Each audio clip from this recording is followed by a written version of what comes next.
Hi, it's me again with Corel Draw Tips and Tricks.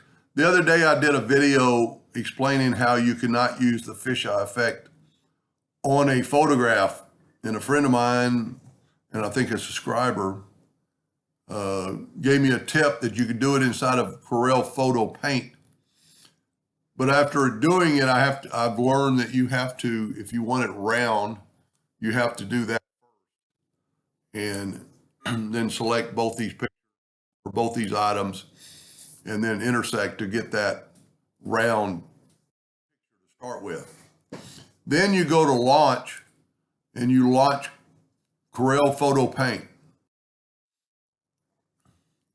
And I saved it as a Corel file, just that circle.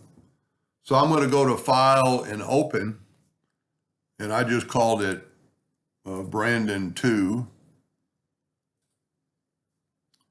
And I opened it, not paying attention to the resolution, and see it brings in that round picture. And you have Photo Paint. If you have Corel Graphic Suite, you have Photo Paint. And I'm going to start doing a little more research because I've just noticed some 3D effects that I really like. But go down to Spear. Now, it's not as good as Fisheye, but it gets the purpose done, kind of. And then you can go less, which really doesn't do anything, and then you could go way too much where it really distorts it. But it does kind of put it into a spear look. The person I was trying to help that day was trying to print this on an ornament that would make it look a little cooler.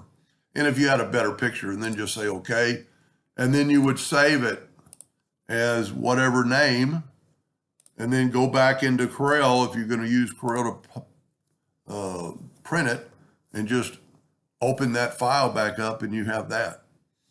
Later on, I'm going to play around with that on some other things to see if it, because it doesn't, I don't think it looks as good as the fisheye does, but it does. I mean, if you look at these two side by side, it does change it and make it kind of look like it's a spear. Anyway, I hope that helped a little bit, and thank you for watching.